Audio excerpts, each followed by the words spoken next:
Alhamdulillahi rabbil alamin wa bihi nasta'inu ala umuri dunyana wa akhirina faddalana ala kathirin mimman khalaqa tafdila thumma salatu wassalamu ala sayyidil anam Muhammad ibn Abdillahi alayhi afdalus salatu wa atammu taslim wa ala alihi wa sahbihi wa man walah wa ba'd. Assalamu alaykum wa rahmatullahi wa barakatuh. Wa alaykum salam wa rahmatullahi wa barakatuh. Abebitibwa abawuliriza abaffe aba radio yaffe n'enganzi Paro FM era abasomi baffe ab'olulango bulijjo abatakoowa emisomo egigenda giddiringana kumpi buli lunaku ng'ekigendererwa ky'emisomo gino kumanya na kukenkuka ku ddiini yaffe eno eddiini busiraamu. Omusomo gwaffe gwe tuba nagwo olunaku luno olwokuna at-ta'ammulaatu okwetegereza n'okwekenneenya fi maani suwaril kiswari amakulu agasangibwa mu sula zaffe zino ennyimpi. Mpozi Alhaji njagala okubeera nga nkujjukizaamu katono nti tetutandika ntandike sula eno Naswir tuzze tutambula nayo era tuli mu makkati gaayo tuli mu bukkati bwayo biidhinillah. Era mu ngeri yemu njagala okkirize nti kansooke nnebaze bakama baffe aba Paro FM okutuwa akaaganya kano buli lwakuna okusobola okubeera nga twejjukanya emisomo gyaffe gino naddala omusomo guno ogw'okuvvuunula n'okutegeera n'okwekenneenya amakulu agasangibwa mu sula zaffe zino ennyimpi. Allah subhanahu wa ta'ala basasule mu bulungi bwereere. Allahumma amin. Ab'ebitiibwa essula yaffe gye tuliko Izaajah Nasrullahi wal Fathu tuli mu makkati gaayo. Twaleka Allah subhanahu wa ta'ala amaze okubuulira omubaka Muhammad sallallahu alayhi wa sallam obubonero. Obubonero obwo senga anaaba bulabye nga kabonero akalaga nti nno ebbanga ly'okubeerawo kwe ku nsi liweddeko, amakulu ajaliye esembedde etuuse. Obubonero buno mu ssuula eno Allah yayogera obubonero busatu bwe kuli bakuzze okutaasa kwa Allah ako kabonero kamu. Akabonero akookubiri okuwangula, ne tuvunula ekiyitibwa okuwangula oba okuggulawo. Okuggulawo ki kye baali bategeeza n'okuggulawo? Okuggulawo ekibuga Makka ne kidda mu mikono gy'Obusiraamu. Ne tugamba nti nno oluusi kisobola okuba nga kye baali bategeeza okuggulawo kwe kuggulawo empaya ebbiri, obwakabaka obwali obw'emirundi ebiri obwali bukirimaanyi nabwo baggulwawo, Obusiraamu ne bugenda ne buwulirwako, ne bugenda ne buwulirwayooko. Akabonero akookusatu Allah subhanahu wa ta'ala yategeeza omubaka we, yamugamba nti nno era bw'oliraba abantu nga bayingira mu ddiini ya Allah nga bagiyingira bibinja na bibinja. Abantu be baali bategeeza baali abantu aba ahlu Yamani, abantu be Yamani, kuba bajja bangi nnyo bayingira mu Busiraamu abantu 7 omulundi gumu. Era abantu abalala baali bategeeza be bantu aba Dawusi, Bani Dawusi, bajja ne bayingira mu Busiraamu oluvannyuma lw'okubeera nga baali bagaanye okuyingira Obusiraamu. Kaakati nno mu ngeri eyo Allah subhanahu wa ta'ala kwe kubulira nabbi we obubonero buno busatu. Kati obubonero buno busatu bw'anaaba abulabye yamugamba akole bino ebintu bibiri.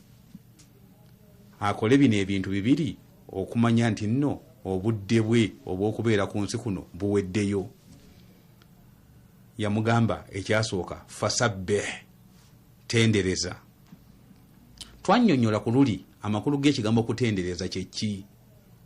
Okutendereza kubeera kwogera ebigambo ebisuuta ekitiibwa kya Allah subhanahu wa ta'ala era ebijja mu kitiibwa kye n'okumuggyako ebyo byonna byonna ebitasaanidde ekitiibwa kye. Kasita okola ekyo oba otendereza. Kye bayita tasbihi, fasabbih mwe muva ekigambo tasbihi. Tasbihi kubeera kwogera bigambo ebiwaana n'ebisuuta Allah nga bijja mu kitiibwa kye n'okumuggyirako ddala ebyo abalala bye bamuteekako ebitajja mu kitiibwa kye. Kasita tukikola ekyo tuba tuli mu kutendereza. Nabagamba nti nno ffe nga ffe abantu, nze oba ggwe, toyina bigambo gy'oyinza bijja bisobola kutendereza okuggyako omubaka Muhammad sallallahu alaihi wasallama yatuwa ebigambo senga tuba tubikozesezza tuba tuli mu kutendereza kwennyini wali tasbihi swigha n'okutendereza kuyina enjatula yaako tojja kumala gafoominga ogagambo ng'ogende ng'ogoogerayogera ku Katonda tutolooze nti nno mu butuufu oli awo otendereza nga bwe mpulira abantu babenzikiriza ezimu bafoominga wagagambo ne bagoogera mbo bali awo batendereza ani yabibagamba era okutendereza okwo ani yakubayigiriza kati nno ffe mu busiraamu bwe tuba tutendereza nga tuyina enjatula ze tugoberera era omubaka sallallahu alaihi wasallam yazituyigiriza nti okugamba subhanallah alhamdulillah allahu akbar ebyo ebigambo okubyogera emirundi 33 oba oli mu kutendereza kati nkugamba nti toyina kutendereza bw'ogenda okujjako nga ogoberedde omubaka sallallahu alaihi wasallama bye yakola. Kati bagamba omubaka sallallahu alaihi wasallama atendereze ate bulijjo okutendereza oba okwegendereza ennyo batera okugamba otendereze ng'olina omulimu gwe baakutuma gw'omaliriza. Mutemulaba bwe tubanga tumaze okusaala olubusaza salaamu ti assalamu alaikum wa rahmatullah assalamu alaikum wa rahmatullah nga tutandika subhanallah alhamdulillah nga tutandika okutendereza olutumaliriza omulimu guli gwe baatutumye.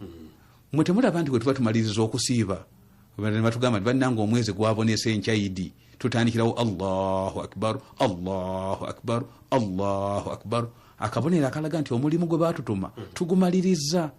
Wano no wembuuliza bagamba nabbi sallallahu alaihi wasallam atendereze amaliriza mulimu ki? Omulimu gw'amaliriza gwe mulimu gw'okutuusa obubaka gujjudde era eddiini agikoledde mu bbanga lya myaka 23 eddiini agituusizza wennyini weesaana okutuuka era n'abeera ng'annyonnyodde buli kyonna ekyetaagisiza okunnyonnyola omulimu gujjudde. Kati bamugamba atendereze abafu omulimu guba gujjudde gwe tolaba bulabi nti nani ayina genda kusasulwa mpeera za mulimu gwakoze ate ng'okusasulwa tekusobola kubeerawo okujjako ng'amaze kufa. Kati ene ssuula yali emubika yali eranga nti nno okufa kwa nabbi kukoze kutya kutuuse kubanga bamaze okulangirira omulimu gwe baamutuma nti gujjudde agumaliriza. Nabagamba nti nno omulimu ogwokubiri kigwe baamutuma gwe baamugamba wastaghfiruhu fasabbih tendereza bihamdi rabbika amatendo ga Mukama Katondawo. Ekirala wastaghfiruhu ate omusabe okusonyiwa. Omusabe okusonyiwa abaffe nabbi Muhammad sallallahu alaihi wasallam asaba okusonyibwa naye ayina ebyonono bye yakola. Awo we wali ekibuuzo ekitawaanya abantu ti nabbi Muhammad naye ayina ebyonoono ayina amadhambi ge yakola wegaba tegaliiwo lwaki bamugamba asabe Katonda amusonyiwe? Owekitiibwa ampuliriza ku saidi ya nabbi we baba bamugambye waba akola istighfaru nabbi nga nabbi bw'aba akola istighfaru bw'aba asaba okusonyibwa tasaba kusonyibwa lwa kubeera nti nno yazizza ezambi gundi nti yakoze ekyonono gundi nedda. Okusaba okusonyibwa ku saidi y'abannabbi kikolwa kya bwetoowaze. Ekikolwa eky'obwetoowaze bw'oba ng'oli ne mukwano gwo ennyo gw'oyagala osaba akusonyiwe newankubadde nga toyina kyonono kyonna ky'okoze.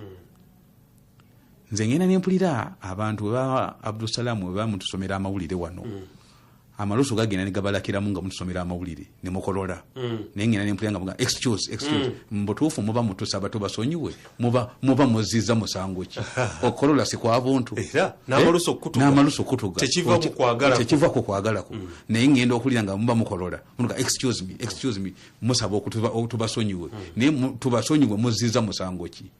Kikolwa kibeera kya bwetoowaze nti nno olw'omukwano gwe muba mulina n'abantu ababa bawuliriza mubasaba okubeera nga babasonyiwa olw'okutaataaganyizibwamu okwo.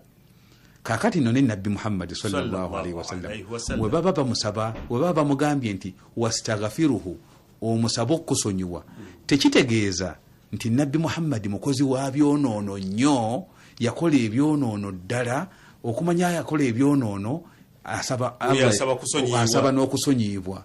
Nedda, nkugambye nti nno okusaba okusonyiyibwa ku saidi y'abannabbi kibeera kikolwa kya bwetoowaze eri Mukama Katonda waabwe. Engeri endala, okusaba okusonyiyibwa ku kikolwa eri bannabbi, okuba nti basaba okusonyiyibwa, baba bakoze ekirungi naye ne baleka ekisingawo. Lifi'lihimul hasan wa tarkihimul ahsan, baba bakoze ekirungi naye ne baleka nga baleseewo ekisingako awo.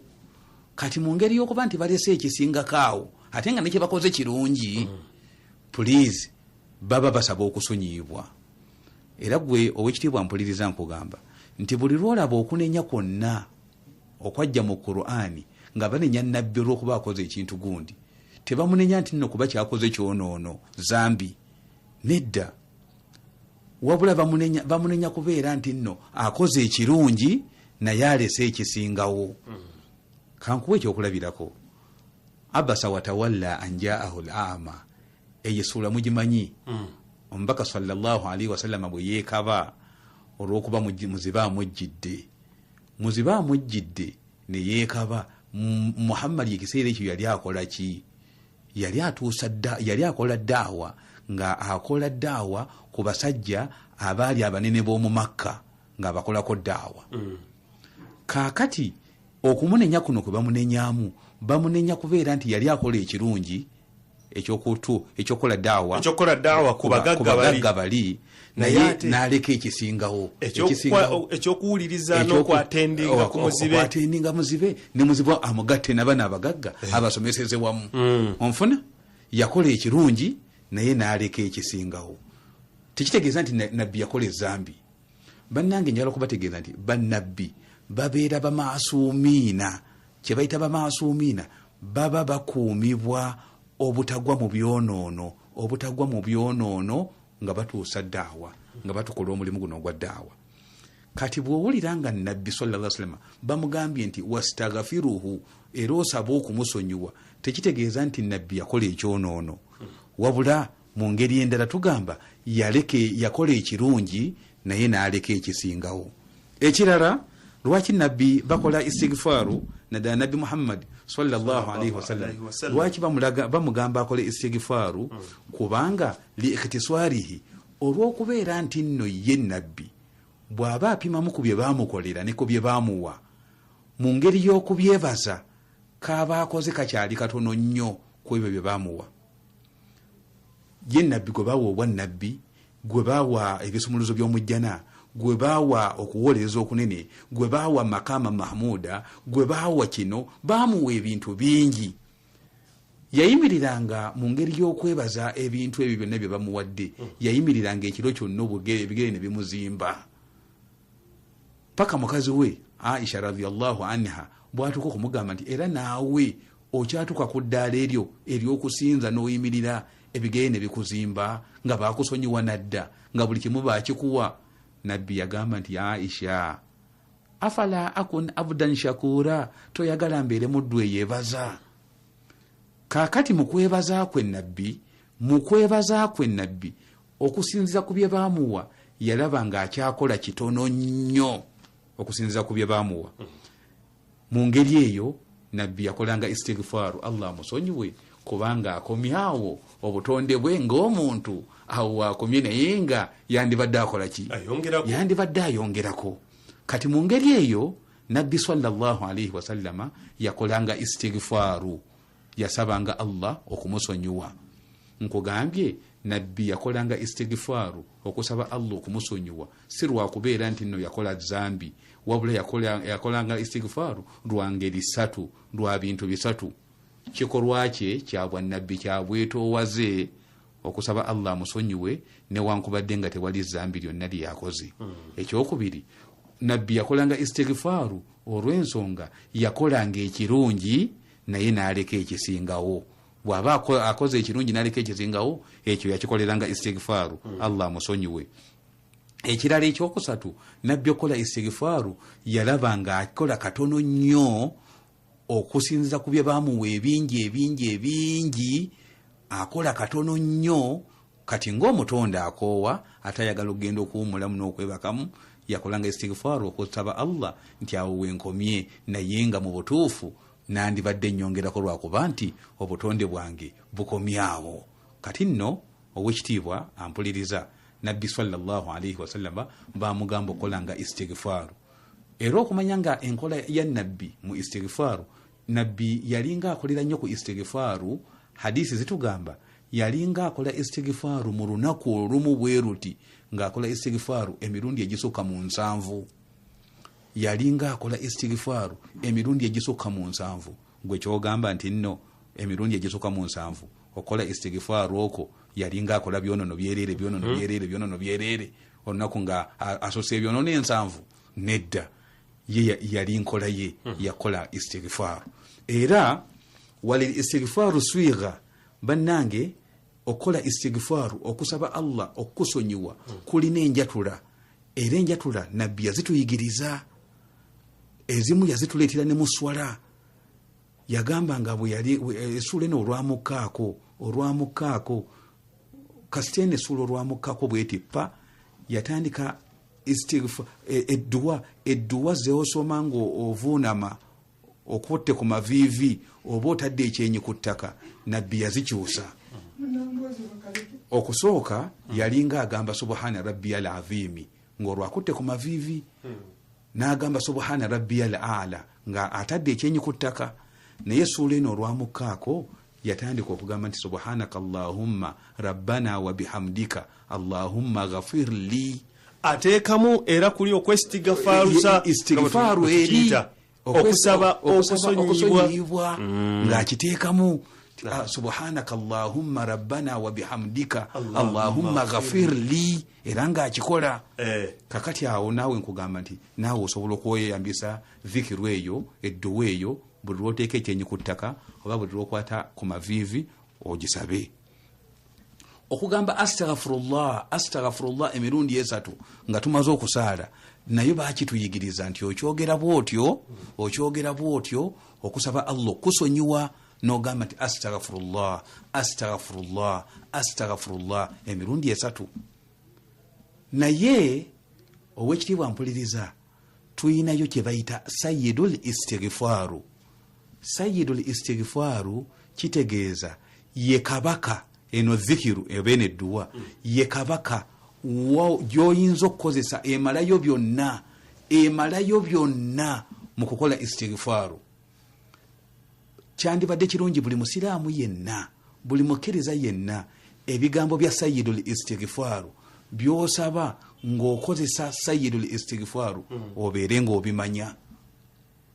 Era senga oba obikoze obyogedde, omubaka yagamba nti senga oba obyogedde misana okufa ne kukutuukako mu musana ogwo, tewaba kikugaana kuyingira jjanaayo okujjako kufa. Ate senga oba obyogedde kiro, nga kati bwe tuli kiro, senga oba obyogedde kiro n'obyogera kati, okufa ne kumala kukulumba ekiro ekyo, tewaba kikugaana kuyingira jjanaayo okujjako kufa.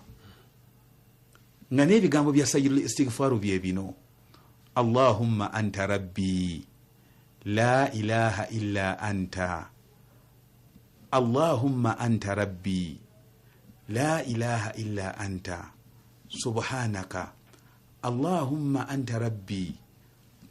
Sayyidul istighfaru kabaka wedduwa zonna ezisaba Allah subhanahu wa ta'ala okubeera nga akusonyiwa. Kyeŋŋambye nti nno buli musiraamu yenna yandibadde nga agimanya. Allahumma anta rabbi la ilaha illa anta subhanaka wa astaghfiruka abu'u laka bi ni'matika alayya wa abu'u bi dhanbi faghfir li fa innahu la yaghfiru dhunuba illa anta. Eyedduwa gye bayita sayyidul istighfar. Singa oba ojagadde ojja kugisanga mu butabo oba mu bitabo nga Husnul Muslim akatabaako, eyo sayyidul istighfar mweri, n'ebitabo ebirala ebiyigiriza edduwa eyo. Nsaba senga twagala okufuna okusaba okusonyiyibwa okumalayo byonna bye twandyagadde okulombojja mu kusaba okusonyiyibwa, tukozese edduwa eyo yokka. Omubaka sallallahu alaihi wasallam yagituyigiriza. Walil istighfaru faida, ate njagala omanye nti okusaba okusonyiyibwa kulina emigaso.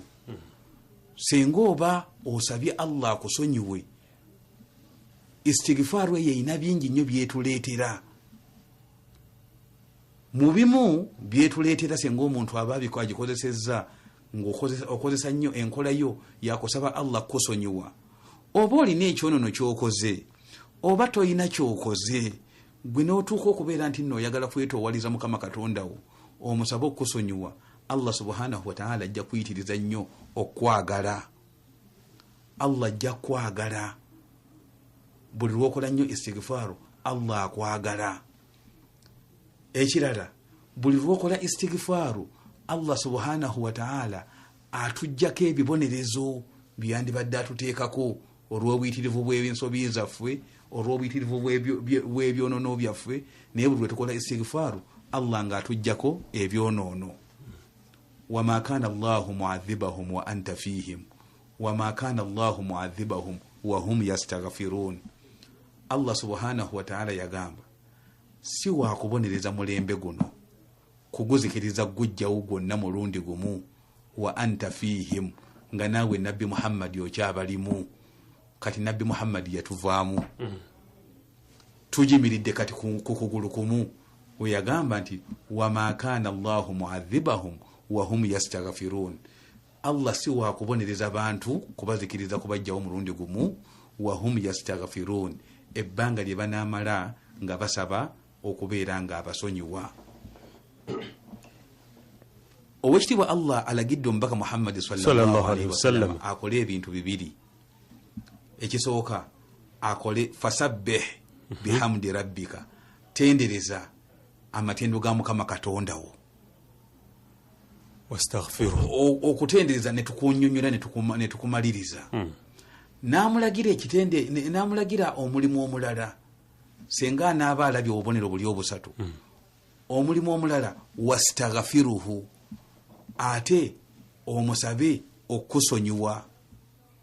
Nemba nyonyola nembagamba nti okusonyiyibwa, okusaba okusonyiyibwa ku nabbi sallallahu alaihi wasallam tekubaawo mbu kubanga yakoze ekyonoono gundi asaba okusonyiyibwa. Nedda, nabbi ntakola byonoono.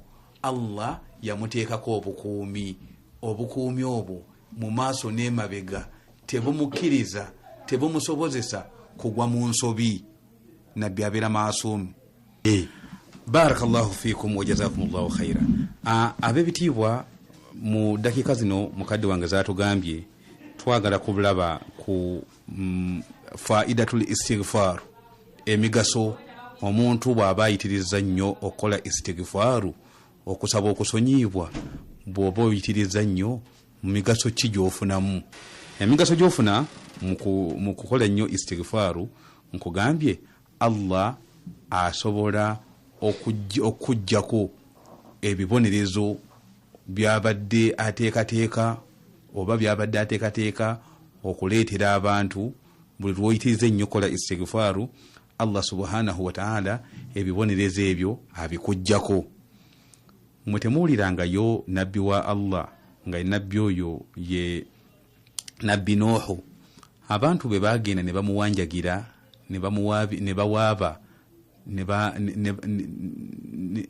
abantu be bagenda ne basinda oba ne bakaaba ebizibu bye bayina, nga mu byo mwe mwali okuba nti enkuba yali tekyatonya, mu byo abaana baali tebakyazaala baana, mu byo ennimiro zaali tezikyavaamu mmere yeegasa.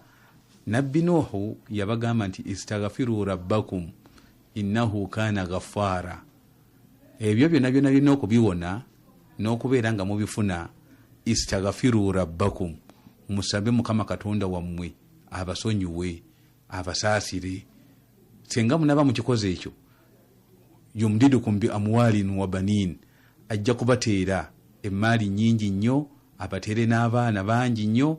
Wayaj'al lakum jannatin wayaj'al lakum anhara, ajja bawa amalimiro, ennimiro zivuemu emmere nnyingi, n'emigga zisobola okubeera nga zivaamu, emigga gibeere nga gibaamu amazzi, era emigga gibasobola okubeera nga gikola emirimu gyagyo.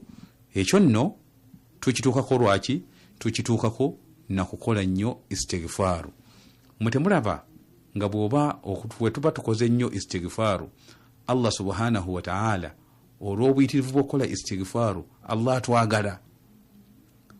Abaddu ba Allah, waliwo abaddu Allah bayogerako abalungi gyali kanu kalila min al-layli ma yahjaun, ekiro bateekangako embirizi zaabwe ku buliri katono nnyo ekiro lwe bateekangako embirizi zaabwe ku buliri bwabwe. Wa billayli hum yastaghfirun, ate we bwatuukanga ku budde obw'ekiro bakolanga nnyo istighfaru. Allah n'abanga abantu abo yabaagala.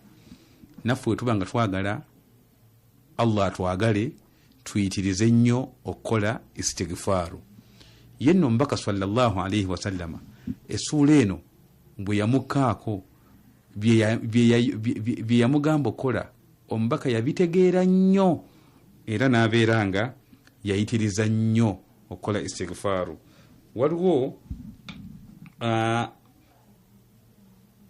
sahaba omu yalaba omubaka sallallahu alayhi wa sallama nga ayukthiru min qawli subhanallah wa bihamdihi, nga ayitiriza nnyo okwogera ekigambo subhanallah ne wa bihamdihi, ng'ekigambo ekyo akyogera nnyo, ate era nga ayitiriza nnyo n'okukola istighfaru n'okusaba Allah okubeera nga amusonyiwa.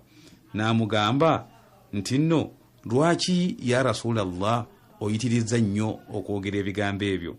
Nabbi sallallahu alayhi wa sallama kwe kumugamba nti akhbarani rabbi, Mukama Katonda wange yambuulira yaŋŋamba nti inni saara alama min ummati, nze waliwo obubonero bwengenda okulaba nga mbulabira mu kibiina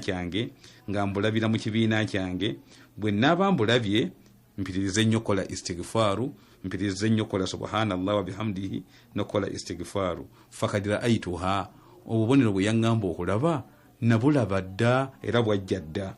Era omubaka sallallahu alayhi wa sallama n'atukogamba nti nno kad karuba ajali yange emaze okusemberera, era nze wa inni mayitun fi hadhihi sana, nze ngenda kubeera nga nfa mu mwaka guno.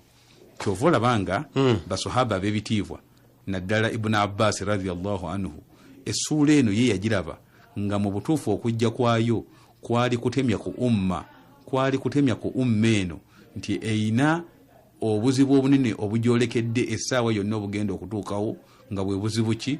Kwe kufa kwa Nabbi Muhammad sallallahu alayhi wa sallam. Barakallahu fiikum wa jazakumullahu khairan. Ab'ebitiibwa mukuliko eyo nnyo mu bulango bw'abakama baffe. Saba Allah subhanahu wa ta'ala basasule mu bulungi bwereere n'obugumiikiriza obwo bwe mukyakoze. Mu ngeri eyo essuula yaffe Allah subhanahu wa ta'ala agimaliriza agamba nti innahu kana tawwaba. Omubaka sallallahu alayhi wa sallam senga anaakola ebintu bino ebibiri bye bamugambye, oluvannyuma lw'okulaba obubonero obusatu essuula bweyogedde, bw'anaakola bino ebibiri, okukola tasbihi okutendereza Allah n'okukola istighfaru okusaba Allah amusonyiwe, Allah subhanahu wa ta'ala yagenda kukola kino. Innahu, mazima ye Allah, kana tawwaba, okuva edda nedda ye waali nga tawwaba, akkiriza okwenenya kw'abaddu be era akkiriza emirimu gy'abaddu be egyo gye baba bakoze nga bagikoze ku lulwe yekka. Ab'ekitiibwa ekigambo tawba oba ekigambo tawba, Allah subhanahu wa ta'ala akola ekiyitibwa tawba, naffe abantu tukola ekiyitibwa tawba. Ekigambo ekyo kumpi kiba kyekimu mu njatula, naye ku saidi ya Allah kivvuunulwa bulala, ate ku saidi yaffe abantu kivvuunulwa bulala. Ffe ng'abantu natuubu, ffe abantu tukola tawuba. Ku saidi yaffe abantu tawuba tugikola tutya, era tawuba kitegeeza ki?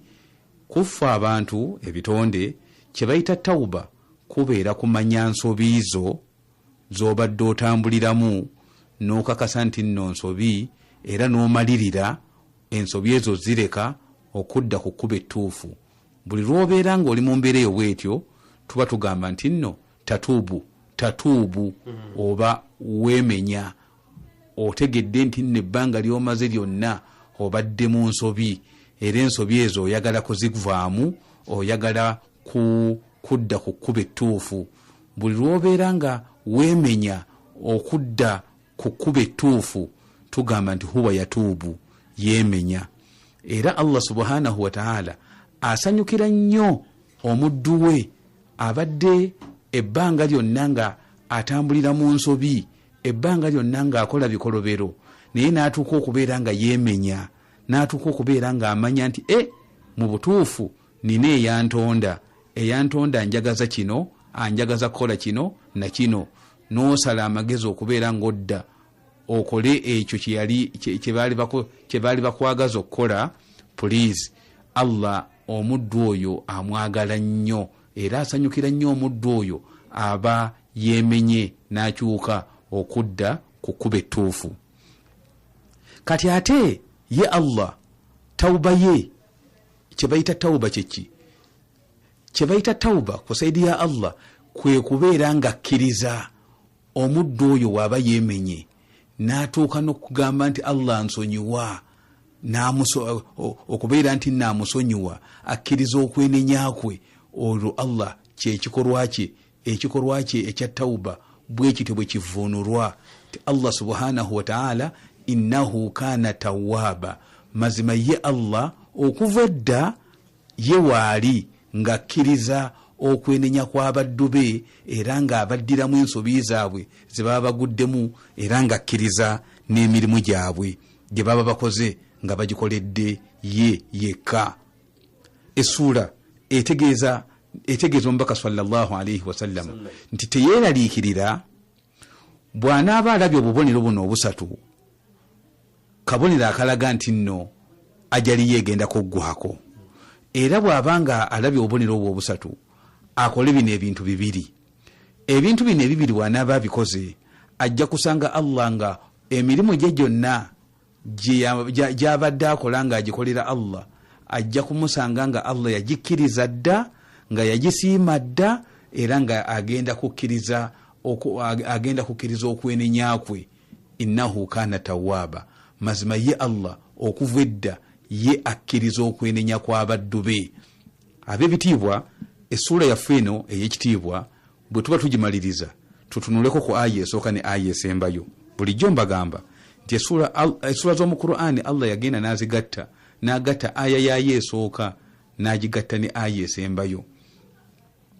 Allah subhanahu wa ta'ala yategeeza omubaka Muhammad sallallahu alayhi wa sallam bwe kuli bakuzze okutaasa kwa Allah n'okuwangula oba n'okuggulawo ekibuga Makka oba okuggulawo empaya ebbiri, ebintu ebyo okubituukako okubifuna wateekeddwa okubeerawo ebiba bikutomedde bingi.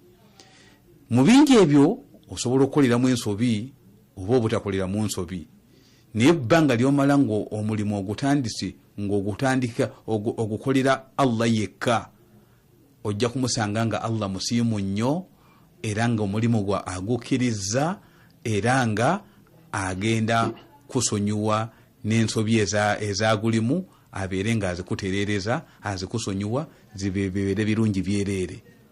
Kati nno wekitiibwa mpuliriza essula yaffe bwetu bweweddeko era nga Ibn Abbas radiyallahu anhu ye bwe yali nga agitunulira essula eno yagitunuliranga nti yajja n'amawulire ag'okubika nabbi sallallahu alayhi wasallama nti ebbanga ly'okubeerawo kwe ku nsi liweddeko era essaawa yonna agenda kujjulukuka kugenda eri Mukama Katonda we. Ab'ebitiibwa abampuliriza sijja kubeera nga nsinzaako awo oba nsukka awo. Nsaba Allah ow'ekitiibwa atuwe okumanya n'okutegeera n'okukkiriza ebyo ebiba bivudde gyali nti ge mazima ameereere, kubanga ye lubeerera atwogerera mazima era atubuulira mazima era tulina kubeera nga tugoberera mazima embeera zaffe zonna. Subhanaka Allahumma bihamdika ashhadu an la ilaha illa anta astaghfiruka wa atubu ilaik. Wassalamu alaikum wa rahmatullahi wa barakatuh.